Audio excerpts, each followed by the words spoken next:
Hi everyone, welcome to this video. ये HAP 1 का जो है चैप्टर 2 है यूनिट 1 में। तो ये यूनिट 1 का बेसिकली लास्ट चैप्टर है। पहला चैप्टर हमने कर लिया था, ये दूसरा चैप्टर है। इसके बाद जो है हम यूनिट 2 स्टार्ट करेंगे, उसमें जो तीसरा चैप्टर हम बेसिकली देखेंगे।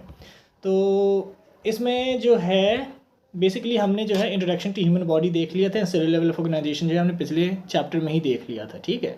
छोटे से टॉपिक्स थे एंड सही था ओवरऑल, क्योंकि हमें बेसिक अंडरस्टैंडिंग मिल गया कि ह्यूमन बॉडी कैसे बना हुआ है, ठीक है, एंड हायरार्की बेसिस पे क्या होता है। अब इस वीडियो में जो है हम सेकंड चैप्टर देखेंगे एंड बेसिकली इसमें जो है कुछ टॉपिक्स हैं वो हम देख रहे हैं। जो पहला इंट्रोडक्शन देखेंगे कि बेसिकली होता क्या है टिश्यू, ठीक है, एंड उसके बाद जो है टिश्यू के टाइप्स के बेसिस पे हमने डिवीजन करके रखा है कि पहला एपिथेलियल हो गया, ठीक है। एपिथेलियल को मैं फर्दर डिवाइड कर दिया सिंपल एपिथेलियम में एंड स्ट्रेटिफाइड एपिथेलियम में, ठीक है। तो इन तीनों को थोड़ा सा डिटेल में देखेंगे। उसके बाद कनेक्टिव टिश्यू हो गया, मस्कुलर टिश्यू हो गया, नर्वस टिश्यू हो गया। तो बेसिकली हमारे पास 4 टिश्यूज़ हैं, हमने पुराने चैप्टर में भी आई थिंक देखा था। एंड उसके बाद ये सिंपल एंड स्ट्रेटिफाइड एपिथेलियम उसी का पार्ट है। वो थोड़ा सा हम उसको थोड़ा डीप में जाके देखेंगे, थोड़ा सा टाइम लगेगा। बट ओवरऑल जो है आपको यहाँ पे सिर्फ नाम जो है, जो हायरार्की है, डिवीजन है कि ये टिश्यू के ये टाइप है, फिर उसको फर्दर डिवाइडेड है, ये वो थोड़ा आपको याद करना पड़ेगा। बाकी ओवरऑल उसमें कुछ इसमें कुछ ज़्यादा इंपॉर्टेंट है नहीं बस, लेकिन जो नेम्स हैं वही सबसे ज़्यादा इंपॉर्टेंट है एंड याद रखने की ज़रूरत है। अगर आप हायरार्की समझ गए कि इसके अंदर ये आता है एंड वो नाम थोड़ा ठीक से आपने याद कर लिया तो आसान है पूरा समझना इसको। तो स्टार्ट कर लेते हैं इंट्रोडक्शन में। बेसिकली इंट्रोडक्शन देखते हैं कि होता क्या है टिश्यू, ठीक है। तो अब देखो, हमें पता है कि टिश्यू जो है सेल से बना होता है, ठीक है। और सेल जो है हमने स्ट्रक्चर ऑफ सेल्स भी देखे थे पुराने चैप्टर में। अब ये सेल्स होता क्या है एग्जैक्टली। सेल हमें पता है कि हमारा बॉडी जो है सेल से बना है। तो अगर सेल का बेसिक डेफिनेशन अगर देखते हैं तो उसको कहते हैं बेसिक यूनिट ऑफ लाइफ, ठीक है। यूनिट ऑफ लाइफ मतलब कि लाइफ वहीं से शुरू हुआ है। वो अगर अकेला सेल भी है तो उसको भी एक लिविंग कहेंगे, क्योंकि वो सेल जो है वो खुद में लिविंग है, ठीक है। तो लाइफ जो है सेल से ही स्टार्ट होता है। अब मैं बहुत सारे सेल को ले आऊँ, ठीक है, कहीं कहीं से ले आया मैंने, ठीक है, एक बीकर है उसमें रख दिया, तो क्या मैं अब उसको क्या मैं टिश्यू बोल सकता हूँ? मैं नहीं कह सकता। भले ही टिश्यू का डेफिनेशन है कि कलेक्शन ऑफ सेल, ठीक है, बट उसको मैं एक टिश्यू नहीं कहूँगा, क्योंकि टिश्यू कहने का 2 कैरेक्टरिस्टिक होना चाहिए उन सेल्स में। पहला तो है कि ओरिजिन सेम होना चाहिए, स्ट्रक्चर वाइज ओरिजिन उन सेल्स का सेम होना चाहिए। दूसरा कि फंक्शन जो है वो सारे सेल सिमिलर करने चाहिए, ठीक है। अब इन दोनों का मतलब क्या होता है कि स्ट्रक्चर सेम होना मतलब कि एक सेल जो है वो एम्ब्रॉयनिक फॉर्म में ओरिजिनेट सिमिलर सेल से ही हुआ था। मतलब एक सेल है एम्ब्रॉयनिक स्टेज में, उसी से बहुत सारे सेल डिवीजन हुए, तो सारे सेल जो है एक पेरेंट से ही आए, तो सेम स्ट्रक्चर, ठीक है। ऐसे आप देख लो कि आपके सिबलिंग्स जो है वो एक पेरेंट से ही आए हैं, तो बेसिकली आप जो है सिमिलर ओवरऑल जेनेटिक रहेगा, ठीक है। तो अब जो ही नहीं कि आपका शेप साइज अलग अलग हो बट पेरेंट तो सेम है। तो ऐसे ही सेल जो है वो जो ही नहीं कि शेप अलग अलग हो तो वो सेम पेरेंट के नहीं है। अगर शेप अलग अलग भी हुआ तो भी वो लगभग एम्ब्रॉयनिक फॉर्म में सेम ही से आते हैं। दूसरा जो है फंक्शन ये है कि सेम फंक्शन करें। आप ऐसे देख लो कि कोई भी ऑर्गेनाइजेशन है तो उसमें अगर सेल सब जो है डिफरेंट काम करेंगे तो ऑब्वियसली बात है कि काम वो नहीं हो पाएगा, ठीक है। वो ऑर्गेनाइजेशन चलेगा ही नहीं, कोई कंपनी नहीं चलेगी कि सारे वर्कर कुछ और ही कर रहे हैं, ठीक है, जो कोई काम से रिलेटेड नहीं है। सभी एक एम के लिए काम कर रहे हैं, कोई एक पर्टिकुलर काम कर रहे हैं जो उनको दिया गया है, तो ही तो कंपनी चल रही है। कुछ अपने मतलब से करने लगे तो नहीं काम चलेगा। तो वैसे ही टिश्यू में जो है सारे सेल जो है एक सिमिलर फंक्शन, एक सिमिलर एम के लिए काम करते हैं, एक सिमिलर फंक्शन परफॉर्म करते हैं, जिसके कारण टिश्यू कहलाता है। तो इतना हमें समझ में आ गया कि टिश्यू एग्जैक्टली 2 क्राइटेरिया था, ठीक है, कि पहला स्ट्रक्चर सेम होना चाहिए उन सेल्स के, ठीक है, जो भी टिश्यू के अंदर है, एंड दूसरा जो है उनका फंक्शन सेम होना चाहिए, वो सेम फंक्शन परफॉर्म करनी चाहिए। अब बेसिकली जैसे अब थोड़ा सा ये हिस्टोलॉजी समझते हैं। जैसे कि साइटोलॉजी था कि सेल की स्टडी को हम कहते हैं साइटोलॉजी, ठीक है। तो ऐसे टिश्यू की स्टडी को क्या कहेंगे? हिस्टोलॉजी, ठीक है, आसान है। सेल की स्टडी को साइटोलॉजी और टिश्यू की स्टडी को हिस्टोलॉजी कहते हैं। आगे बढ़ते हैं। अब देखो लिखा है, यहाँ पे लिखा है कि cells remain attach through the connection. अब देखो यहाँ पे मेरे हाथ में जो बहुत सारे सेल्स हैं, ठीक है, टिश्यूज़ हैं, हाथ उसी से बना हुआ है, बट ये गिर क्यों नहीं रहे हैं? ये बेसिकली मेरे हाथ में जो है चिपके हैं एक तरह से, बट कैसे चिपके हैं, वो गिर क्यों नहीं जाते? बेसिकली यही है। तो सेल जो है आपस में एक दूसरे से बहुत ज़्यादा टाइटली जॉइंट होते हैं। तो cells remains attached through the connection with other cells, दूसरे सेल के साथ पूरे टाइटली बाउंडेड होते हैं। आप कभी भीड़ में गए हो तो भीड़ में अगर रहते हो तो आप जाना भी बाहर चाहो तो नहीं जा पाते, क्योंकि दूसरे लोग सामने आ जाते हैं। तो आप पूरे से लाइक अपना मूव आप मतलब हिल भी नहीं सकते हो, बेसिकली मूवमेंट भी नहीं कर सकते। तो ये दूसरे लोग जो हैं, क्योंकि वो आपको धक्का दे रहे हैं, वो टाइटली आपको जकड़े हुए हैं, इसलिए आप मूव नहीं कर पा रहे। वैसे सेल के साथ है कि अगल बगल के जो सेल हैं वो उसको पूरा जकड़े रहते हैं, जिसके कारण वो खुद जो है ना मूव कर पाता है, ना गिर पाता है, जो भी एक्शन करना चाहता है वो नहीं कर पाता, वो जकड़ा हुआ रहता है, अपने पोजीशन में पूरा फिक्स रहता है लगभग। तो दूसरा बेसमेंट मेम्ब्रेन, जो सेल्स के नीचे जो है बेसमेंट मेम्ब्रेन होता है, ठीक है, जिसपे वो अटैच्ड होते हैं, एक लेयर, जैसे घर जो है ना एक बेस पे अटैच्ड है, वैसे सेल्स जो है वो एक बेसमेंट मेम्ब्रेन पे अटैच्ड होता है। उसके बाद जो है कनेक्टिव टिश्यूज़, ठीक है, कनेक्टिव टिश्यूज़ क्या, सबसे नीचे बेसमेंट मेम्ब्रेन, उसके नीचे जो होता है कनेक्टिव टिश्यूज़ होता है, जिससे फर्दर सेल्स जो है अटैच्ड होती है, जहाँ से खाना पानी, ठीक है, ट्रांसपोर्ट सब कुछ उनको मिलता है बेसिकली। उसके बाद टिश्यूज़ की बात करते हैं। अब जैसे हमें पता है कि बहुत सारे सेल्स जो हैं वो मिलके हमें एक टिश्यू बनाता है, बट सेल को क्या बनाता है, बहुत सारे जो है केमिकल कंपाउंड्स मिलके जो है एक सेल बनता है, बहुत सारे सेल बन के एक टिश्यू बनता है, वैसे ही बहुत सारे टिश्यू बन के मिलके एक ऑर्गन बनाता है, एंड वैसे ही बहुत सारे ऑर्गन मिलके एक ऑर्गन सिस्टम बनाएगा, एंड बहुत सारे ऑर्गन सिस्टम बन के ये एक ऑर्गेनिज्म बनेगा। Every cell is surrounded by extra cellular fluid. अब देखो बहुत सारे सेल जो है, क्योंकि cell similar round kind of होते हैं, राउंड होते हैं, कोई कोई ओवल होता है, ठीक है, कोई कोई रेक्टेंगुलर भी होता है, क्यूबिक, बहुत सारे शेप के होते हैं। बट कैसे भी कर लो, अगर रैंडमली भी हम अटैच करें उनको तो थोड़ा सा ना कहीं कहीं गैप छूट जाता है। आपने कभी वो बहुत सारे पत्थर लिए एक दूसरे को ऊपर रखने की कोशिश की हो तो आपने देखा होगा कि बीच में ना जगह छूट जाता है, ठीक है, स्पेस जिसे वॉइड कहते हैं, वो बीच में रह जाता है बेसिकली। तो ऐसे सेल में भी ये सेल भी आपस में पैक्ड हैं, तो आपने ध्यान कभी दिया होगा कि बीच बीच में कहीं कहीं ना डार्क डार्क दिखता है, तो आप इजीली आइडेंटिफाई कर सकते हैं कि बीच में हल्का सा पोर्स जिसे हम कहते हैं वो थोड़ा सा रहता है, ठीक है, सेल्स के बीच में भी। तो ये जनरली क्या है, ये बीच में गैप छूट गया है, बट ये जनरली फिल्ड होता है, ये पूरा खाली नहीं रहता, ये फिल्ड होता है। किस चीज़ से फिल्ड होता है, एक्स्ट्रा सेलुलर फ्लूइड से फिल्ड होता है। एंड उस स्पेस को कहते हैं, क्या कहते हैं, जो सेल के बाहर है, ठीक है, बहुत सारे सेल अरेंज्ड हैं आपस में, ठीक है, एंड बीच में एक दूसरे जगह या गैप छूट जाता है, उसको क्या कहते हैं, एक्स्ट्रा सेलुलर स्पेस। एंड उसमें जो फ्लूइड होता है उस गैप्स में, उसको कहते हैं एक्स्ट्रा सेलुलर फ्लूइड, ठीक है, एक्स्ट्रा सेलुलर स्पेस में एक्स्ट्रा सेलुलर फ्लूइड होता है। आसान है, एक्स्ट्रा सेलुलर फ्लूइड को हम क्या कह सकते हैं, इंटरसेलुलर फ्लूइड भी कह सकते हैं, ठीक है, आसान है, कंफ्यूज नहीं होना, इंटरसेलुलर एक्स्ट्रा सेलुलर, ठीक है, बात बराबर है। अब ये फ्लूइड क्यों होता है बेसिकली, अब देखो, अब सपोज करो एक सेल यहाँ पे है, एक सेल यहाँ पे, एक सेल यहाँ से है, तो ठीक है। अब जैसे हम ऊपर की बात करें तो आपने कभी ध्यान दिया होगा कि ऊपर आपको यहाँ पे nerve cells, basically blood vessels नहीं दिखते हैं आराम से, ठीक है, आसानी से। ये इसलिए होता है क्योंकि जो है ना ये एपिथेलियम जो स्किन हमारा है, इसमें डायरेक्टली जो है ब्लड वेसल्स आते नहीं हैं। तब आप सोचो कि जब ब्लड नहीं आता है तो इसको फूड कहाँ से ट्रांसपोर्ट होता है। अब जरूरी थोड़ी कि हर सारे पार्ट में जो ब्लड वेसल्स जाए, नहीं है जरूरी, बिल्कुल नहीं है। तो उसको फूड कैसे जाता है, हर एक सेल के पास तो ब्लड वेसल जाता नहीं है, ठीक है, तो उसको फूड जाता है इन्हीं गैप्स में, तो इन्हीं गैप्स के थ्रू जाता है। तो इस गैप्स में क्या था कि हमारा था एक्स्ट्रा सेलुलर फ्लूइड। अब एक्स्ट्रा सेलुलर फ्लूइड क्या करता है कि यही खाना पहुंचाता है एंड यही वेस्ट को रिमूव करता है, ठीक है, तो ये बहुत ज़्यादा इंपॉर्टेंट है। उसके बाद हम टाइप्स ऑफ टिश्यूज़ देख लेते हैं। हमारे पास ओवरऑल 4 टिश्यूज़ है, जैसे मैंने स्टार्टिंग इंट्रोडक्शन में बोला था कि 4 ही मेन पार्ट है। इसका फिर हायरार्की देखेंगे, सब डिविजन्स देखेंगे कि कौन कौन से पार्ट में डिवाइडेड है।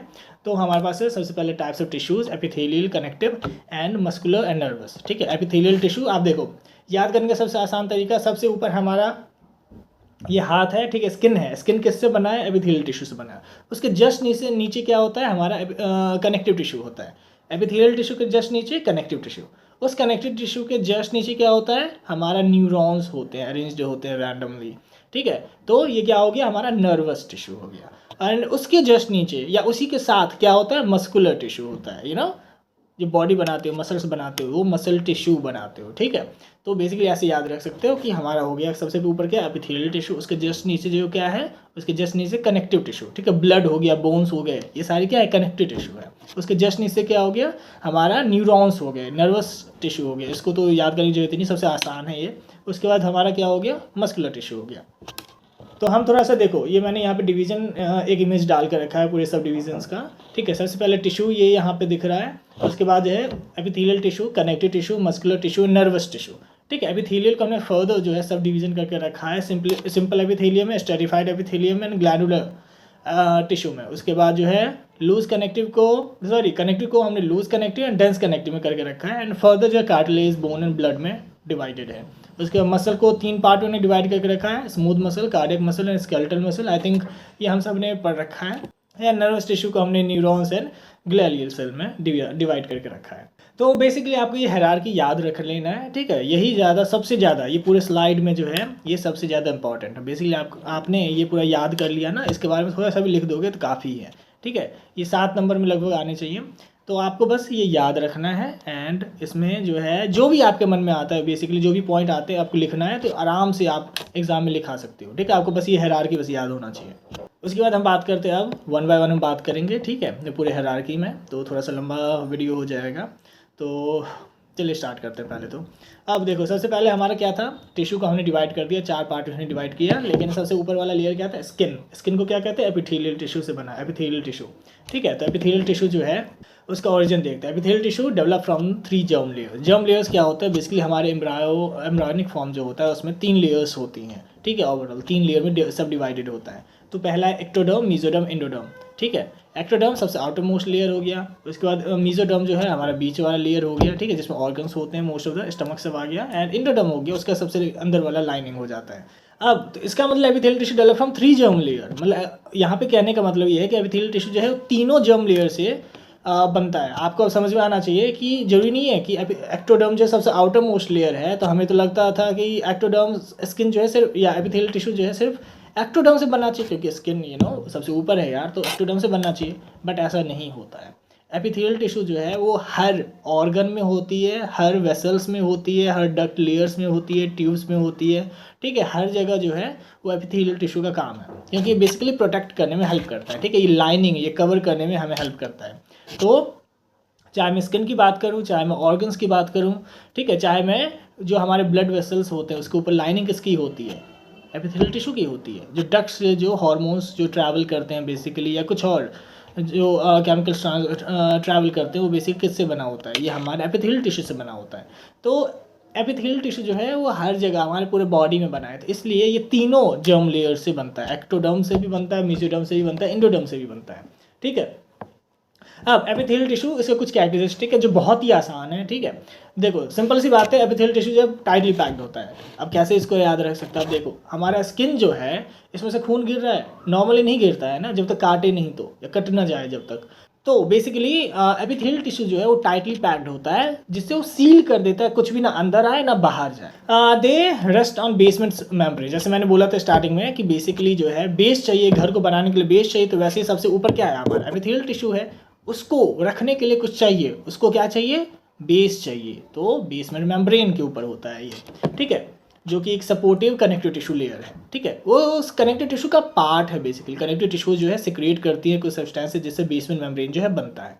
अब epithelial tissue is a vascular, जैसे मैंने बोला कि स्किन पे जो है वो ब्लड वेसल्स नहीं आते, ब्लड वेसल्स नहीं आते, इसका मतलब क्या कि वहाँ पे ब्लड सप्लाई नहीं होता है, ठीक है, वहाँ पे ऑक्सीजन नहीं आता है, तो इसको हम इसलिए ए वैस्कुलर कहते हैं, ठीक है। वेसल से कनेक्टेड मतलब नहीं है, तो ए वैस्कुलर, वेसल से कनेक्टेड होगा तो वैस्कुलर, ठीक है। तो epithelial tissue is a vascular, meaning it doesn't have its own blood supply, and ये जो है कनेक्टिव टिश्यू पे रिलाई करता है न्यूट्रिएंट्स के लिए, ठीक है।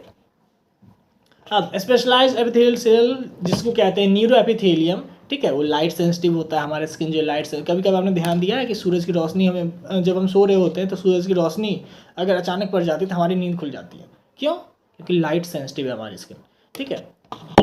वैसे यहाँ पे टेस्ट बड का एग्जांपल दे रखा है, रेटिना का एग्जांपल दे रखा है, तो ये क्या है, एपिथेलियल टिश्यू से ही बना हुआ है, एंड वो उनमें कुछ स्पेशल फीचर है, ठीक है, जो कि लाइट सेंसिटिविटी या कुछ ऐसा सेंसिटिविटी शो करता है। टेस्ट सेंसिटिविटी हो गया, जैसे टेस्ट बड एग्जाम्पल दे रखा है।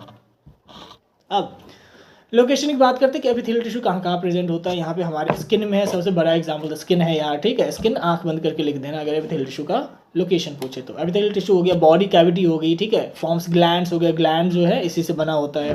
अब फंक्शन की बात करते हैं, क्या फंक्शन हो गया, सिंपल, जरा सोचो एपिथेलियल टिश्यू का क्या फंक्शन होगा, ठीक है। ये कवर करने में हेल्प करता है, ये प्रोटेक्ट करने में भी हेल्प करेगा। तो यहाँ पे क्या हो गया, it protects the body, it absorbs, ये एब्जॉर्ब भी करता है, ठीक है, रिलीज भी करता है। स्वेट का भी रिलीज हुआ है ना, ठीक है, आपके हाथ से आपके बॉडी से स्वेट जो रिलीज होता है वो किससे होता है, एपिथेलियल टिश्यू से होता है।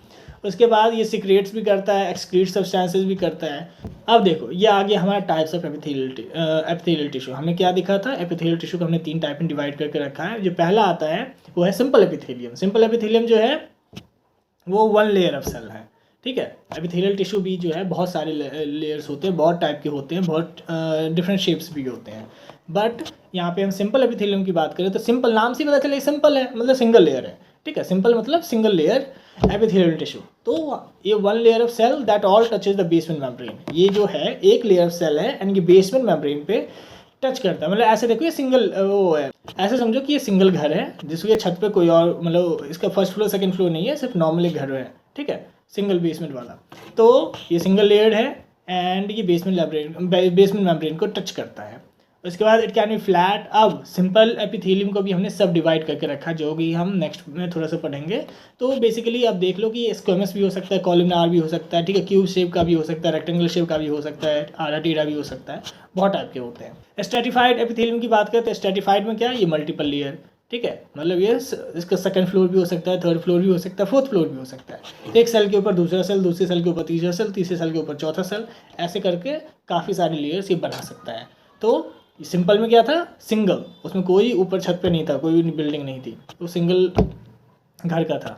बट ये जो है स्ट्रेटिफाइड जो है इसमें मल्टीपल लेयर्स हो सकते हैं, ठीक है। एंड ये जो है इसका ऑब्वियसली बेस जो है वो बेसमेंट पे ही टच करेगा, ठीक है, सबका बेस ही टच करता है बेसमेंट में। एंड इसमें जो stratified squamous and stratified cuboidal है, कुछ टाइप्स हो गए, इसके 2-3 टाइप्स हैं, वो हम आगे देखेंगे। अब हम सूडो स्ट्रेटिफाइड एपिथेलियम की बात कर रहे हैं। ये बेसिकली देखो सूडो है मतलब फेक है, सूडो मतलब फेक होता है। तो सूडो स्ट्रेटिफाइड मतलब स्ट्रेटिफाइड की तरह लगता है बट होता नहीं है। तो मतलब ये मल्टीपल लेयर लगता है बट होता नहीं है, ठीक है, ये सिंगल लेयर ही होता है।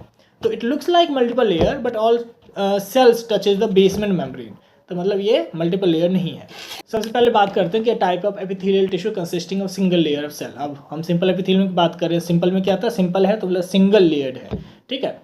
एंड सिंपल में जो है कुछ सेल कुछ टाइप के इसको डिवीजन हमने करके रखा है। जो पहला हो जाता है सिंपल स्क्वेमस एपिथेलियम हो जाता है, ठीक है, सिंपल स्क्वेमस एपिथेलियम। स्क्वेमस मतलब टेढ़ा मेढ़ा, ऐसे समझ लो, टेढ़ा है, कोई एक एग्जैक्ट शेप नहीं है उसका, ठीक है। स्ट्रक्चर क्या आता है, सिंगल फ्लैट, ठीक है, थिन सेल्स होते हैं। उसके बाद लोकेशन कहाँ होता है, lining of blood vessels, blood vessels को लाइन करते हैं। एल्वोलाई लंग्स में प्रेजेंट होती है। Glomerular capsule in the nephron. अब देखो जरा ध्यान देना आप लोग कि यहाँ पे जो लोकेशंस दे रखे हैं वो वहाँ पे दे रखे हैं जहाँ पे बहुत ही पतली लेयर चाहिए होती है। एल्वोलाई में गैस एक्सचेंज होता है तो वहाँ पे पतली लेयर चाहिए, ठीक है। वैसे ही जो है ग्लोमेरुलर कैप्सूल में जो है वहाँ पे भी जो है फिल्टर का काम करता है, तो वहाँ पे भी पतली लेयर चाहिए। लाइनिंग ऑफ ब्लड वेसल वो तो खुद छोटी होती है तो उसकी तो और पतली लेयर चाहिए। तो ऐसी ऐसी जगह पे ये सिंपल स्क्वेमस है जहाँ पे पतली लेयर चाहिए, फिल्टर का काम कर सके, ठीक है। तो यहाँ पे थोड़ा सा ये स्पेशल है, तो ध्यान देना कि बहुत ही पतली लेयर होती है। बेसिकली हमें इससे पता चल गया। अब हमें लोकेशन पता चल गया तो हमें फंक्शन भी आराम से याद हो जाएगा। फंक्शन देख लो क्या है कि फिल्ट्रेशन का काम करता है किडनी, ठीक है, डिफ्यूजन का काम करता है लंग्स एंड गैस एक्सचेंज। तो हमें जब लोकेशन पता चल जाएगा तो हम फंक्शन खुद से लिख सकते हैं, क्योंकि हमें आइडिया मिल जाएगा कि यहाँ पे लोकेशन है तो यहाँ पे क्या काम क्या होगा, ऑब्वियसली हमें पता चल जाएगा। हम नेक्स्ट की बात करते हैं। अब है क्यूबॉइडल। हमने स्क्वेमस को ऊपर लिया, सिंपल स्क्वेमस वाला, ठीक है। अब क्यूबॉइडल पढ़ते हैं। स्क्वेमस मतलब आधा टेढ़ा था, ठीक है, एंड ये क्यूबॉइडल है, नाम से पता चला है क्यूबॉइडल स्क्वेमस एपिथेलियम। जो सिंपल था ये क्यूबॉइडल है, तो क्यूब शेप्ड होंगे सेल्स, ये भी सिंगल लेयर होंगे, ठीक है, single layer cube like cells, alright. अब लोकेशन क्या होता है, नेफ्रॉन में होंगे। आपने कभी नेफ्रॉन का स्ट्रक्चर बनाया होगा तो वहाँ पे जो है टाइप के जो है ना सेल्स बनाते हैं एक्सॉन के ऊपर, ठीक है। तो जरा आपने अगर ध्यान दिया होगा तो बेसिकली ये वही सेल्स है, सॉरी वो यही सेल्स होते हैं, ठीक है। तो लाइनिंग ऑफ नेफ्रॉन होता है, ओवरीज के सरफेस पे होता है, then walls of renal tubule and parts of the eye and thyroid, ठीक है। अब फंक्शंस की बात करते हैं, सिक्रेशन एब्जॉर्प्शन में हेल्प करता है। अब यहाँ पे आई बोला है तो सिक्रेशन एब्जॉर्प्शन, ठीक है, थोड़ा सा रिलेशन रखना है। यहाँ पे रेनल टिब्यूल भी बोला था, ओवरीज भी बोला था, लाइनिंग ऑफ नेफ्रॉन भी बोला था, ठीक है। तो आपको याद रखना पड़ेगा ये। अब सिंपल एपिथेलियम की हम बात कर रहे हैं। सिंपल कॉलमनार एपिथेलियम स्पेशल है, तीसरा पार्ट जो है सिंपल कॉलमनार एपिथेलियम। नाम से पता चला कॉलम है, कॉलम कैसा होता है, लंबा, ठीक है। पिलर को क्या कहते हैं, पिलर को कॉलम भी कहते हैं कभी कभी, तो ये वही कॉलमनार है, मतलब लंबा सा एक सेल होगा सिंगल, ठीक है। तो स्ट्रक्चर क्या होता है, single layer of rectangular cell. Rectangular में बोलूँ तो ऐसा मत समझ लेना कि ये लंबाई ज़्यादा है एंड विड्थ छोटा सा है, नहीं, यहाँ पे विड्थ बहुत बड़ा है, लंबाई छोटा सा है, तो लंबे सेल्स होते हैं बड़े बड़े, ठीक है। तो लोकेशन क्या हो गया, गैस्ट्रोइंटेस्टाइनल ट्रैक्ट और माइक्रोविली। कहाँ होता है गैस्ट्रोइंटेस्टाइनल ट्रैक्ट और माइक्रोविली, बेसिकली हमारे इंटेस्टाइन में होता है। उसके ऊपर सीलिया लाइक स्ट्रक्चर होते हैं माइक्रोविली जिन्हें कहते हैं, ठीक है, जिससे सरफेस एरिया बढ़ता है एब्जॉर्प्शन के लिए, तो वहाँ पे प्रेजेंट होता है। कहाँ एग्जैक्टली, इंटेस्टाइन में, स्मॉल इंटेस्टाइन में, ठीक है। उसके बाद लाइन्स ऑफ डक्ट्स और मिनी ग्लैंड्स। अब ये डक्ट्स जो होते हैं, ठीक है, डक्ट्स क्या होती हैं, बेसिकली जो है पाइप लाइक स्ट्रक्चर्स होती है जिससे ट्रैवल करने में, जिससे जो केमिकल सब्सटेंसेस जो ट्रैवल करता है, बेसिकली ऐसे समझ लो कि उसकी लाइनिंग पे ये होती है। अब फंक्शन क्या करता है, ये सिक्रेशन में कम काम करता है, एब्जॉर्प्शन में काम करता है। अब देखो ऐसे देख लो कि बेसिकली इंटेस्टाइन पे है, इंटेस्टाइन पे सबसे ज़्यादा क्या लगता है, क्या काम होगा इंपॉर्टेंट, एब्जॉर्प्शन का, खाना को एब्जॉर्ब करना, ठीक है। तो अगर इंटेस्टाइन पे लाइंड है तो मतलब कि वो एब्जॉर्प्शन करेगा। उसके बाद स्ट्रेटिफाइड एपिथेलियम की हम बात कर रहे हैं, ठीक है, ये दूसरा पार्ट है। मतलब हमने जो है एपिथेलियल टिश्यू की हम बात करें, एपिथेलियल टिश्यू में हमने सिंपल एपिथेलियम की बात कर ली, अब हम स्ट्रेटिफाइड एपिथेलियम की हम बात कर रहे हैं। तो स्ट्रेटिफाइड एपिथेलियम में मल्टीपल लेयर्ड होती है। सिंपल एपिथेलियम जो था, सिंपल था तो मतलब सिंगल लेयर था, ये स्ट्रेटिफाइड है मतलब इसमें मल्टीपल लेयर, मतलब ऐसे समझ लो एक बिल्डिंग के ऊपर बहुत सारे फ्लोर्स हैं, वो सिंगल बिल्डिंग था, ठीक है ना। It is a multi layered cell on basement membrane with various shapes. अब ऑब्वियसली हम सेल्स की बात कर रहे हैं तो हमें पता है कि जरूरी नहीं है कि एक सेल स्क्वायर हो तो दूसरा भी स्क्वायर ही हो, दूसरा कोई और भी शेप हो सकता है। तो ये मल्टीपल लेयर्ड है, बट सारे सेल्स जो है वो सेम शेप के नहीं होते, बेस में कुछ और हो सकता है शेप एंड टॉप पे कुछ और हो सकता है शेप, ये हमें थोड़ा ध्यान रखना है, ठीक है। तो स्ट्रेटिफाइड स्क्वेमस एपिथेलियम स्ट्रक्चर जो है multi layered and multi shaped, obviously multi layered है एंड बहुत सारे सेल्स के जो हैं तो मल्टी शेप, डिफरेंट शेप्स होंगे, ठीक है। लोकेशन माउथ कैविटी, माउथ के कैविटी में होता है, ठीक है, एसोफेगस में होता है एंड फंक्शन प्रोटेक्शन है बेसिकली, मतलब ये इन पार्ट्स को जो है प्रोटेक्ट करने में हेल्प करता है, माउथ को एंड एसोफेगस को। उसके बाद जो है हम स्ट्रेटिफाइड क्यूबॉइडल एपिथेलियम की बात कर रहे हैं। तो स्ट्रेटिफाइड क्यूबॉइडल क्या होते हैं, 2 और more layers of cube shaped cells, ठीक है। यहाँ पे स्पेसिफिकली लिखा है कि 2 और more layer of cube like cells and बाकी और शेप में होंगे, लेकिन यहाँ पे 2 या 2 से ज़्यादा जो है सेल्स के लेयर्स जो होंगे वो क्यूब लाइक होंगे, क्योंकि नाम है क्यूबॉइडल यार, तो कुछ तो सेल्स ऐसे होने चाहिए ना जो क्यूब शेप में हो, तो अभी तो नाम पड़ा है। क्यूब लाइक जो है होंगे सेल्स होंगे। उसके बाद डक्ट्स और स्वेट ग्लैंड में होते हैं, मेल एंड फीमेल यूरेथ्रा में हो सकते हैं, ठीक है। फंक्शन क्या करता है, प्रोटेक्शन करता है। आप बेसिकली एक चीज़ देख सकते हो कि प्रोटेक्शन, एब्जॉर्प्शन, प्रोटेक्शन, सिक्रेशन, ठीक है, प्रोटेक्शन बस या कुछ ऐसे ही फंक्शंस है सारे एपिथेलियल सेल्स के, ठीक है। तो फंक्शन तो आराम से लिख देना एंड जो लोकेशन है, लोकेशन थोड़ा सा ध्यान से आपको थोड़ा सा याद रखना पड़ेगा, ठीक है, यहाँ पे, क्योंकि डिफरेंट लोकेशंस पे होती है एंड एक सेल जो है जरूरी नहीं है कि दूसरे लोकेशन पे सिमिलर आए तो वो वहीं पे होगा, नहीं होता। तो बस आपको लोकेशन में थोड़ा सा ध्यान देना है, बाकी फंक्शन तो आराम से लिख ही दोगे, ठीक है, इसमें कोई इशू नहीं लग रहा मुझे। तो तीसरा हम पढ़ते हैं stratified columnar epithelium. Layered cells होती है, ये भी ऑब्वियसली लेयर्ड होंगे, ठीक है, with different shapes at the bottom and top, different shapes होती हैं, ठीक है। लोकेशन कहाँ होता है, फैनेक्स में होता है, एनस में होता है, ठीक है, मेली यूरेथ्रा में होता है एंड फंक्शन प्रोटेक्शन सिक्रेशन ही करता है। ये सेम ही है, आपको ये याद करना पड़ेगा, ठीक है, इसमें कोई शॉर्ट ट्रिक नहीं है, थोड़ा सा इसको अगर कॉपी पे 1-2 बार लिख लोगे अपना आराम से याद हो जाएगा, ठीक है। अब हम कनेक्टिव टिश्यू की बात कर रहे हैं, तो हमने जो है सिंपल एपिथेलियम की बात कर ली, ठीक है, एंड अब हम जो है कनेक्टिव टिश्यू की बात कर रहे हैं। हम यहाँ पे सिलिएटेड का हमने स्किप कर दिया, ज़्यादा इंपॉर्टेंट। सिलिएटेड बेसिकली जहाँ पे होता है सीलिया लाइक स्ट्रक्चर होते हैं, ठीक है। एपिथेलियल में ऐसे स्ट्रक्चर जो सीलिया लाइक हो वो सिलिएटेड एपिथेलियम हो जाता है। अब हम कनेक्टिव टिश्यू की बेसिकली बात कर रहे हैं। कनेक्टिव टिश्यू में भी बहुत सारे पार्ट्स हैं। तो क्या होता है कनेक्टिव टिश्यू, हमने क्या बोला था कि हमारा एपिथेलियल टिश्यू जो होता है उसके जस्ट नीचे जो है कनेक्टिव टिश्यू होता है। तो connective tissue it develops from the mesoderm. Epithelial tissue जो है वो मेसोडर्म, एक्टोडर्म, एंडोडर्म तीनों जर्म लेयर से होता है, लेकिन जो कनेक्टिव टिश्यू है क्योंकि वो बीच में है, सबसे टॉप पे तो एपिथेलियल टिश्यू आ गया एंड कनेक्टिव टिश्यू उसके नीचे आ गया तो वो बीच में आ गया, ठीक है, मिडिल में आ गया, तो इसलिए वो मेसोडर्म से जनरेट होता है, ये ध्यान रखना। तो cells are widely separated from each other by intercellular space. इसमें जो है इंटरसेलुलर स्पेस बहुत ज़्यादा होता है कनेक्टिव टिश्यू में, ठीक है। तो आप अगर एक थोड़ा जूम आउट इमेज देखोगे कोई भी पार्ट का, ठीक है, बॉडी में, तो उसमें कनेक्टिव टिश्यू जो है टिश्यू लेयर में, तो उसमें कनेक्टिव टिश्यू जो है काफ़ी ज़्यादा एरिया को कवर कर लेते हैं कभी कभी। तो कनेक्टिव टिश्यू जो वाइड रेंज में इंटरसेलुलर स्पेस में होता है, ठीक है, उनके सेल्स के बीच में जगह भी बहुत होता है। And intercellular space is called matrix है। वो इंटरसेलुलर स्पेस को इंटरसेलुलर स्पेस जनरली नहीं क्या कंसीडर करते, उसको मैट्रिक्स कहते हैं, ठीक है ना। कनेक्टिव टिश्यू सेल्स, उसमें बहुत सारे सेल्स होते हैं कनेक्टिव टिश्यू में, डिफरेंट टाइप्स ऑफ सेल्स होते हैं कनेक्टिव टिश्यू में, ठीक है, जो वो कनेक्टिव टिश्यू फॉर्म करते हैं। यहाँ पे कौन कौन से सेल्स, कुछ एग्जांपल मैंने लिखे, मैंने सारे नाम नहीं लिखे हैं, ये कुछ ज़्यादा इंपॉर्टेंट है, जैसे फिब्रोब्लास्ट हो गया, मैक्रोफेजेस हो गया, प्लाज्मा सेल्स हो गया, मास्ट सेल्स हो गया, एडिपोज सेल्स हो गया, ठीक है, डिफरेंट सेल्स। एडिपोज सेल्स तो आपने पढ़ा होगा, ठीक है, ये फैट सेल्स होते हैं, जनरली फैट स्टोर करते हैं बॉडी में।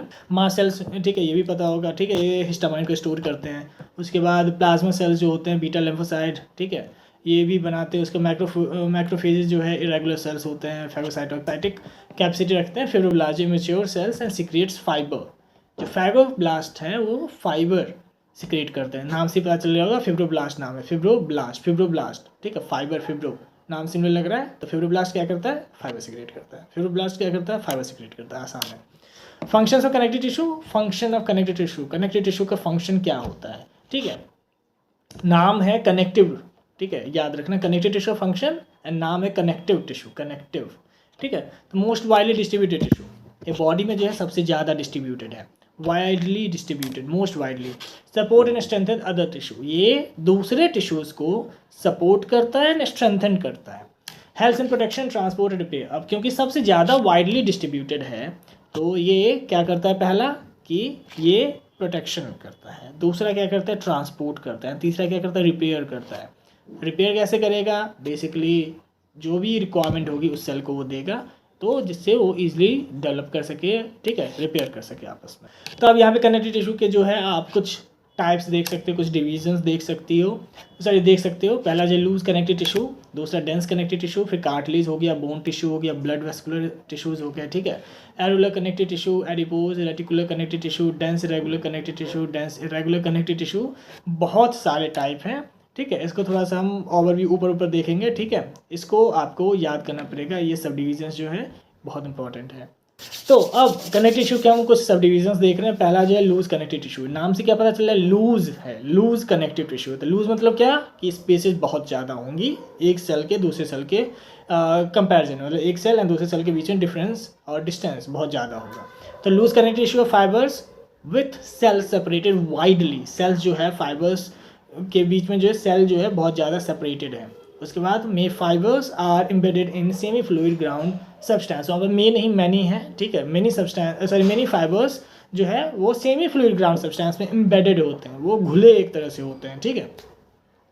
नाउ ए एरुलर टिश्यू, जो लूज कनेक्टिव टिश्यू है उसका पहला टाइप क्या आ जाता है, एरुलर टिश्यू।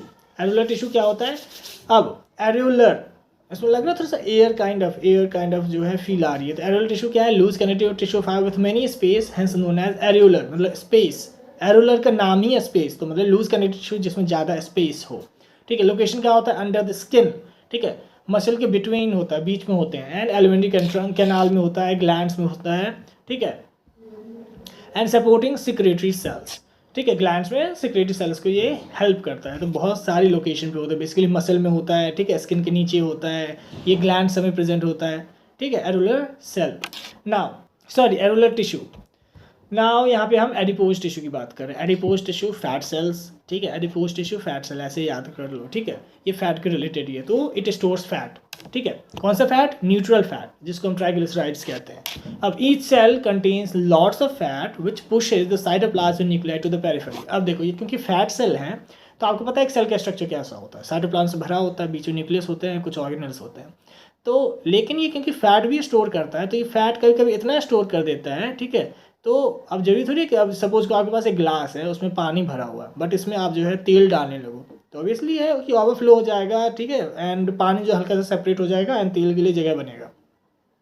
तो वैसे ही होता है कि साइटोप्लाज्म जो है वो साइड में हो जाते हैं, न्यूक्लियस भी साइड में हो जाता है, एंड इस तरफ जो है एक साइड में जो है बहुत ज़्यादा फैट स्टोर होने लगता है। तो ये कुछ बल्ब की तरह दिखेंगे आपको स्ट्रक्चर इसके। अब उसके ये कहाँ कहाँ पे पाए जाते हैं, किडनी में पाए जाते हैं, आई में पाए जाते हैं, ठीक है, मसल बंडल में पाए जाते हैं, एरुलर टिश्यू में पाए जाते हैं जो कि स्किन के अंदर होते हैं। उसके बाद इसका फंक्शन क्या है, ठीक है, ये फूड रिजर्व्स में हेल्प करता है, ठीक है, to draw when needed by the body. अब बेसिकली आप सपोज करो खाना आपने नहीं खाया तो बेसिकली यहाँ से आपको एनर्जी मिलती रहेगी, ठीक है, आपका फैट जो है एब्जॉर्ब होते रहेगा एंड आपको उसका एनर्जी मिलता रहेगा। उसके it helps in retain the body heat, क्योंकि जो फैट है वो लो जो है हीट को ट्रांसपोर्ट करता है, लेस हीट को ट्रांसपोर्ट करता है, पुअर कंडक्टर है हीट का। उसके बाद supports and protects the organs. Obviously बाहर से एक पूरा फैट का लेयर बना है तो चोट कम लगेगी, या चोट आपको लगे ना लगे डैमेज कम लगेगा, ठीक है। उसके बाद रेटिकुलर कनेक्टिव टिश्यू की हम बात करें, रेटिकुलर कनेक्टिव टिश्यू ये तीसरा टाइप हो गया।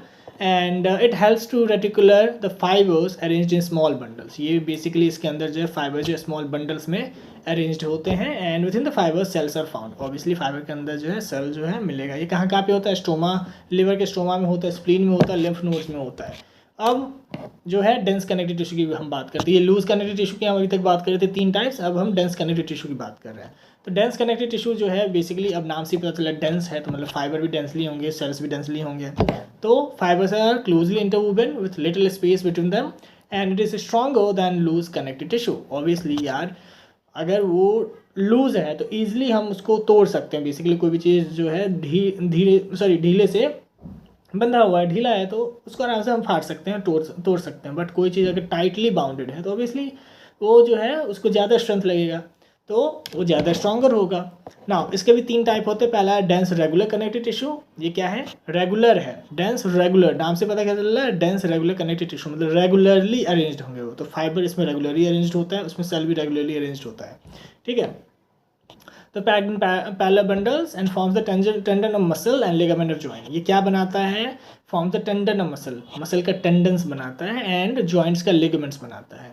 उसका डेंस इरेगुलर कनेक्टिव टिश्यू, यहाँ पे जो है fibres are closely packed with less cells. यहाँ पे क्या है? Dense irregular. यहाँ पे अब क्या नाम पता चल गया कि इरेगुलर है, मतलब कि वो रेगुलरली नहीं है, वो आड़े टेढ़े कैसे भी वो जो है अरेंज्ड है। तो सेल भी आड़े टेढ़े अरेंज्ड होंगे एंड जो फाइबर्स है वो भी आड़े तेड़े अरेंज्ड होंगे। ये कहाँ पे? Dermis layer of skin. Dermis हमें पता है एपिडर्मिस के ठीक नीचे होता है डर्मिस लेयर स्किन में, तो ये यहाँ पे पाया जाता है। उसके बाद इलास्टिक कनेक्टिव टिश्यू की हम बात कर रहे हैं। अब इलास्टिक है यार, रबर जैसे होता है, तो रबर इलास्टिक होता है, वैसे ये है बट इसमें थोड़ा सा स्ट्रेंथन होता है, तो it is tough but elastic. ये टफ होता है लेकिन इलास्टिक होता है, ठीक है। Found in walls of arteries, the trachea and vocal cord, ठीक है। नेक्स्ट हम बात करते हैं कार्टिलेज की। कार्टिलेज क्या होता है? कार्टिलेज देखो, cartilage is a flexible connective tissue, it provides support and cushioning in the joints. Cartilage क्या है? एक फ्लेक्सिबल कनेक्टिव टिश्यू है। कार्टिलेज क्या है? एक फ्लेक्सिबल कनेक्टिव टिश्यू है। ये हमें क्या करता है? सपोर्ट करता है and cushioning in the joints, ठीक है, जॉइंट्स में कुशनिंग का काम करता है। उसके बाद cartilage is found in the ear, nose, respiratory tract. ये जो नाक जो बना है ये कार्टिलेज से बना होता है। ये ईयर जो हमारा बना है, ठीक है, ये बोन लाइक है बट बोन से है नहीं, है कार्टिलेज से है। तो ये किससे बना होता है? ये हमारा कार्टिलेज से बना होता है। It lacks blood vessels and heels slowly, मतलब इनमें ब्लड वेसल्स नहीं होता है, चोट लग गया तो बहुत ही टाइम लगता है इनको हील करने में बेसिकली। उसके बाद cartilage reduce friction between bones. Cartilage क्यों प्रेजेंट होता है? क्योंकि ये थोड़ा लूज है, तो बोन्स क्योंकि पूरा टाइट है तो बीच में थोड़ा सा उनको फ्लूइडी होने के लिए, थोड़ा सा सॉफ्ट सब्सटेंस के लिए, ताकि वो आवाज़ जैसे होता है वैसे होना, आपस में रगड़े ना बोन्स, इसलिए होते हैं कार्टिलेजेस ना। Specialise type of fibrous connective tissue की हम बात करते हैं। इसमें जो है 3 टाइप ये भी है। पहला हाइलिन कार्टिलेज हो गया, ठीक है। हाइलिन कार्टिलेज क्या होता है? स्मूथ है, ठीक है, ये सपोर्ट करता है नोज को, ट्रैकिया को एंड जॉइंट्स को। हाइलिन कार्टिलेज, ठीक है। उसके बाद इलास्टिक कार्टिलेज क्या हो गया? ये फ्लेक्सिबल होता है, found in ears and epiglottis. And उसके बाद जो है fibre cartilage is tough and offering strength in intervertebral disc and knee menisci. Now अब देखो बेसिकली 3 टाइप के होते हैं। यहाँ पे 3 टाइप के हो गए, ये ज़्यादा इंपॉर्टेंट नहीं है, आपको बस ये देखना है, ठीक है। कार्टिलेज का कोई टाइप नहीं पूछने वाला आपके एग्जाम में, बट ये थोड़ा सा देख लेना। उसके बाद जो है हमारे पास बोन्स की हम बात करें। क्या होता है बोन्स? कार्टिलेज तो हमने बोल दिया कि ये कार्टिलेज से बना है, ये कार्टिलेज से बना है। बोन्स किससे बना है? हमारा हाथ पाँव किससे बना है? बोन्स से बना हुआ है। बोन्स क्या बहुत टफ होता है, वाइट होता है, ये सबको पता है, बट क्या है exactly? Bone is a tissue, bone tissue is a hard, ठीक है, डेंस कनेक्टिव टिश्यू, हार्ड है एंड डेंस है। उसके बाद it provide structure support to the body. हमारा बॉडी जो है इसको स्ट्रक्चर सपोर्ट देता है, इसको शेप देता है। उसके बाद bone tissue protects the internal organ. ये जो हमारा जो रिब केज है, ये ऑर्गन्स को, हमारे हार्ट को प्रोटेक्ट करता है, हमारे लंग्स को प्रोटेक्ट करता है, इसलिए तो रिब केज है। उसके बाद it serve as reservoir for mineral, specially calcium and phosphorus. हमारा बोन जो है कैल्शियम फॉस्फोरस का रिजर्वायर है, जनरली कैल्शियम से बना होता है, ठीक है, तो इसके लिए हम इसको रिजर्वायर कह रहे हैं। टाइप्स, अब बोन कितने टाइप के हो गए, हमारे पास 2 टाइप के दे रखा है, कैल्सिनियस एंड कॉम्पैक्ट बोन्स। कितने टाइप के, 2 टाइप के, कैल्सिनियस एंड कॉम्पैक्ट। कैल्सिनियस बोन जो है स्पॉन्जी होता है, ठीक है, एंड वो इनर लेयर ऑफ बोन्स होते हैं, ठीक है। Calcium bones is lighter and less dense then the compact bone and helps in reducing weight of the bone while providing support. अब ऐसे देखो, बोन का 2 लेयर बेसिकली हमने डिवाइड करके रखा है। पहला कैल्सिनियस बोन्स होता है, दूसरा कॉम्पैक्ट बोन होता है। कैल्सिनियस जो है अंदर वाला लेयर है, कॉम्पैक्ट बोन जो है वो आउटर लेयर है। कैल्सिनियस जो सॉफ्ट होता है एंड जो हमारा कॉम्पैक्ट बोन है वो डेंस होता है, बेसिकली यही है। उसके हम ब्लड की बात करते हैं, ये भी एक कनेक्टिव टिश्यू है, ठीक है। जैसे बोन कनेक्टिव टिश्यू था, जैसे कार्टिलेज कनेक्टिव टिश्यू था, वैसे ब्लड भी हमारा एक कनेक्टिव टिश्यू ही है, ठीक है। एंड ये ब्लड जो है वो कनेक्शन है वेस्कुलर टिश्यू में, पूरे बॉडी में जो basically blood supply run through करता है। Transport oxygen, nutrients and the hormones, यही है पूरे बॉडी में ट्रांसपोर्ट करने के लिए एकमात्र जो है वे है। उसके blood helps in removing the waste product, obviously इससे वेस्ट प्रोडक्ट भी रिमूव होता है। Vital for the role in immune defence, immune defence के लिए वाइटल है। And blood regulate the body temperature and pH, इसी से हमारा बॉडी का टेम्परेचर जो रेगुलेट मेंटेन करके चलता है एंड इसका पीएच मेंटेन होता है। ऑलराइट, तो अब हम मसल टिश्यू के बारे में बात करते हैं। Basically cells often elongated and taper at the end. तो मसल टिश्यू का जो सेल्स है वो एलोंगेटेड है, मतलब लंबा हुआ है, खिंचा हुआ है, एंड टेपर्ड लास्ट में मतलब है कि वो चिपके होते हैं लास्ट में, ठीक है। also called the muscle fiber, उनको मसल फाइबर भी कहते हैं। अब shape to produce a force of contraction, वो इस शेप का क्यों होता है, क्योंकि उन्हें जो है कॉन्ट्रैक्शन चाहिए। जब वो मूवमेंट करते हैं तो इसमें एनर्जी की जरूरत पड़ती है, तो वो इस शेप के इसलिए होते हैं क्योंकि उनको जो है आराम से फोर्स ऑफ कॉन्ट्रैक्शन मिल सके, जिससे मूवमेंट हो सके, ठीक है। टाइप्स इसके कितने टाइप्स के होते हैं, पहला स्ट्रेटेड, फिर smooth and cardiac muscle. Striated muscle को वॉलंटरी मसल भी कहते हैं। वॉलंटरी मतलब हमारे कंट्रोल में है, हमारे विल में है, हाथ पांव हिलाना, वो मसल हमारे विल में होता है, वो हम वॉलंटरी मसल कहते हैं, स्ट्रेटेड मसल कहते हैं। स्मूथ मसल क्या होता है, इनवॉलंटरी मसल है, ठीक है, जिसको हम कंट्रोल नहीं कर सकते हैं। उसके बाद कार्डिक मसल है, ठीक है, जो हार्ट में प्रेजेंट होता है। सबसे पहले अब हम जो है स्ट्रेटेड मसल की बात करते हैं। स्ट्रेटेड मसल क्या होता है, बेसिकली इसको हम जो स्केलेटल मसल भी कहते हैं, स्ट्रेटेड भी कहते हैं, स्ट्रिप्ड भी कहते हैं, वॉलंटरी मसल भी कहते हैं, बहुत सारे नाम है, 4 नाम यहीं पे, ठीक है। ये हम विल से कंट्रोल कर सकते हैं, ठीक है। ये सार्कुलम सी जो है इनके ऊपर कवर होता है, इनका न्यूक्लियस जो है वो नीचे की तरफ होता है, ठीक है। एंड इसमें जो है मसल फाइबर लाइक पैरेलल, ठीक है। इसमें मसल फाइबर जो एक दूसरे से पैरेलल में अरेंज होते हैं, मतलब वहाँ पे मसल फाइबर हम बात कर रहे हैं तो मतलब हम सेल्स की ही बात कर रहे हैं, तो अरेंज जो होते हैं एक दूसरे के पैरेलल में होते हैं, ठीक है। जिसके कारण जो है हमें लगता है कि एक डार्क या लाइट बैंड जो है वो क्रॉस कर रहा है, ठीक है। उसके बाद जो है स्मूथ मसल की हम बात करें, it is described as involuntary. Involuntary मतलब जिसको हम कंट्रोल नहीं कर सकते हैं, वॉलेंट्री मतलब जिसको हम कंट्रोल कर सकते हैं, ठीक है। Plain and visceral muscle and can not be control by our will, हम इसे कंट्रोल नहीं कर सकते। कहाँ पे इसको हम फाउंड कर सकते हैं, ये हमारे ब्लड वेसल्स में होता है। ब्लड वेसल को हम कंट्रोल कर सकते हैं, नहीं कर सकते, तो वहाँ पे प्रेजेंट होता है। लिम्फ वेसल में हो सकता है, एलिमेंट्री कैनाल में होता है, रेस्पिरेटरी ट्रैक्ट में होता है, यूरिनरी ट्रैक्ट में होता है, यूट्रस में होता है, तो इन सारी जगह पे होता है। कार्डिक मसल की हम बात करते हैं, ये कहाँ पे पाया जाता है, found exclusively in the wall of heart. मैंने जैसे बोला था कि हार्ट में जो है कार्डिक मसल होता है exclusively. Now have cross strips similar to the voluntary muscle. इनका जो स्ट्रिप्स होता है, ठीक है, मतलब उनके जो कलर अरेंजमेंट होते हैं काइंड ऑफ जो है वो वॉलंटरी मसल की तरह होता है, स्ट्रेटेड मसल की तरह होता है। And each cell has a nucleus, इसमें जो जितने भी सेल हैं या मसल फाइबर बोलूँ उनमें न्यूक्लियस प्रेजेंट होता है। एंड हर सेल का जो एक या एक से ज़्यादा ब्रांचेस निकले होते हैं, ठीक है, इनमें ब्रांचेज होते हैं इन सेल्स में। And each branches are connected to one another, and ये हर एक ब्रांच जो है, एक सेल से 2-3 ब्रांच निकला हुआ है, एंड हर एक ब्रांच जो है एक दूसरे सेल से कनेक्टेड होता है। अब नर्वस टिश्यू की बात करते थे। बेसिकली मसल टिश्यू में उतना ही है, ठीक है, 3 थे, हमने थोड़ा सा देख लिया डेफिनेशन, बाकी याद उसको करना है, समझना है, ठीक है, एग्ज़ाम के लिए।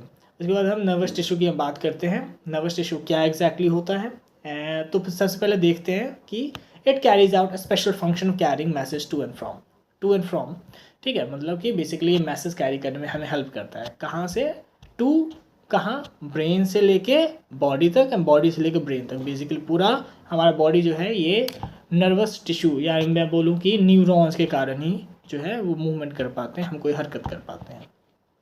Its unit structure is called neurons. इसका जो यूनिट स्ट्रक्चर है, कोई भी चीज़ अगर हम बोलेंगे इसका यूनिट स्ट्रक्चर या ये एक यूनिट है, तो इसका मतलब वो सिंगल सबसे स्मॉलेस्ट पार्ट उसका। तो जो नर्वस टिश्यू का जो यूनिट स्ट्रक्चर है वो है न्यूरॉन्स, ठीक है। अब neurons are supposedly neurons are supported by special cells called the neuroglia. अब न्यूरॉन्स जो है उनको एक स्पेशल सेल्स जो है वो सपोर्ट करके रखते हैं, जिसको हम न्यूरोग्लिया कहते हैं, ठीक है। अब हम पार्ट्स ऑफ न्यूरॉन्स देखते हैं बेसिकली।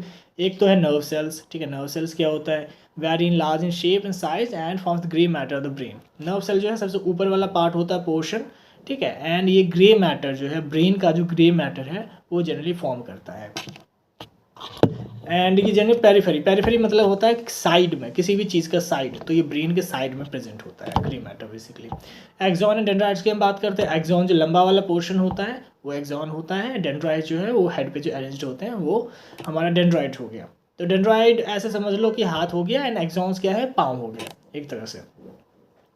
तो हमारा जो है part of the nerve cell and form the white matter of nervous system. हम एक्सॉन की यहाँ पे बात कर रहे हैं, ठीक है। ये क्या है कि ये नर्व सेल का पार्ट है एंड इन नर्वस सिस्टम को फॉर्म करने में हेल्प करता है। डेंड्राइट्स क्या है यहाँ पे, तो वो कैरी क्या करता है, carry impulse toward the nerve cells and other than axon. अब ऐसे देखो कि डेंड्राइट्स ऊपर है, एक्सॉन नीचे है, तो डेंड्राइट सिग्नल लेता है, एक्सॉन से रिलीज होता है, दूसरे नर्व सेल में जाता है। वैसे फिर से दूसरे जो कनेक्टेड एक्सॉन के एंड से जो क्या कनेक्टेड हो, एक्सोनल नर्व से जो है दूसरा डेंड्राइट कनेक्टेड होगा, ठीक है। दूसरे न्यूरॉन का डेंड्राइट कनेक्टेड होगा, फिर वहाँ से वापस उस जो न्यूरॉन में सिग्नल जाएगा। तो हमेशा डेंड्राइट से जो है वो सिग्नल आता है एंड एक्सॉन से निकलता है। अब ये भी समझ लेते हैं कि साइनैप्स क्या होता है, ठीक है। हमने कई बार सुना भी होगा साइनैप्स होता है बेसिकली कि जब एक या दूसरा जो है न्यूरॉन आपस में कनेक्ट होते हैं, उसके बीच का जो स्पेस होता है, वो जो पोर्शन होता है, वो हम उसको साइनैप्स कहते हैं, ठीक है। तो synapse the point at which the nerve impulse passes from one neuron to another is called synapse. तो मतलब जहाँ पे डेंड्राइट एंड दूसरा एक्सॉन जो है कनेक्ट होता है, टच करता है बेसिकली, वो जो पार्ट है, वो स्पेस है, उसको साइनैप्स कहते हैं। Various chemicals known as transmitters are secreted in the synapse and are involved in the transmission of informal across the synapse. ठीक है, बहुत सारे केमिकल्स जो है, न्यूरोट्रांसमीटर्स जो है, ये साइनैप्स के थ्रू ही एक न्यूरॉन से दूसरे न्यूरॉन में जो ट्रांसफ़र होते हैं। तो साइनैप्स जो है बहुत ज़्यादा इंपॉर्टेंट पोर्शन है। उसके बाद टाइप्स ऑफ न्यूरॉन्स हम देख लेते हैं। पहला है सेंसरी या एफरेंट न्यूरॉन, ठीक है, सेंसरी या एफरेंट। दूसरा है मोटर एंड तीसरा है इंटरक्यूलेटेड न्यूरॉन्स। तो सबसे पहले सेंसरी हम देख लें। सेंसरी है एफरेंट, दूसरा है इफरेंट, इफरेंट, ठीक है। ए एंड ई का ही डिफरेंस है बस, तो कंफ्यूज नहीं होना है। सेंसरी न्यूरॉन्स क्या होता है, transmit impulse from the periphery to the body. Sense करना, नाम से पता चला हमें सेंस करना है, तो बॉडी पार्ट जो न्यूरॉन्स जो हमारे बॉडी पार्ट में वो सेंस करके ब्रेन के पास सिग्नल भेजते हैं। तो ये बॉडी के थ्रू जो है हमारे ब्रेन में सिग्नल भेजते हैं, बट ये डायरेक्टली नहीं भेजते हैं, ये स्पाइन के थ्रू भेजते हैं। तो हमारा जो है ये सेंसरी या एफरेंट न्यूरॉन्स बोले तो ये ट्रांसमिट करते हैं information from the periphery of the body to the brain. Basically simple सा डेफिनेशन है। एग्जांपल क्या हो गया हमारा, sense of touch, taste, sight, ठीक है। कोई भी जो स्टिमुलाई आता है, बेसिकली ये सेंस जो है ब्रेन के पास भेजता है कि एक तरह से देखो कि ये रिसेप्टर है, ठीक है, ये रिसीव करता है इन्फॉर्मेशन एंड कंट्रोल सेंटर के पास भेजता है, जो हमने पढ़ा था हमारे पुराने पीछे वाले चैप्टर में।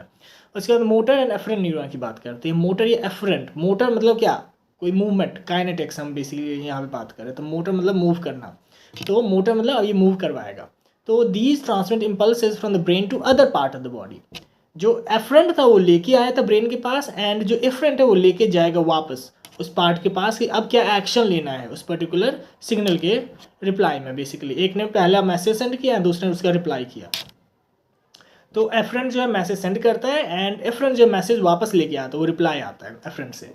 तो these transmit impulsive from brain to other part of body and causes glandular secretion और मसल कॉन्ट्रैक्शन। कोई भी मूवमेंट हो जाएगा, सिक्रेशन हो सकता है ग्लैंड्स का, ठीक है, हार्मोन रिलीज हो सकता है, कुछ भी एक्शन हो सकता है, लेकिन एक रिप्लाई आएगा ओवरऑल, ठीक है। नाउ इंटरकैलेटेड न्यूरॉन्स क्या होते हैं, बेसिकली ये न्यूरॉन जो है वो दो न्यूरॉन के बीच में होते हैं। बेसिकली ऐसे देखो, तो found between the motor and sensory neurons and links the pathway to the nerves. तो बेसिकली ये न्यूरॉन्स जो है सेंसरी एंड मोटर, मतलब basically efferent and efferent neurons के बीच के जो लिंकेज, बीच के जो गैप को फिल करते हैं, वो ये न्यूरॉन्स हैं। तो उसको कहते हैं इंटरकैलेटेड। इंटर नाम ही इंटर, बीच में, इंटरकैलेटेड न्यूरॉन्स। तो बेसिकली ओवरऑल हमारा चैप्टर जो था यही था, ठीक है। नोट्स आप डाउनलोड कर सकते हो नीचे से, नीचे मैंने एक जो है क्विज भी छोटा सा दे रखा है, अगर आप चाहो तो ट्राई कर सकते हो, ठीक है। ये फ्री ऑफ कॉस्ट है, कुछ नहीं है, ठीक है। आप बस लिंक पे जाओ एंड अटेम्प्ट कर सकते हो कि देखो कि आपको समझ में आया नहीं या कितना आप रिटेन कर रहे हो इन्फॉर्मेशन वीडियो का। So thank you so much for watching and हम मिलते हैं अपने नेक्स्ट वीडियो में। सो बाय।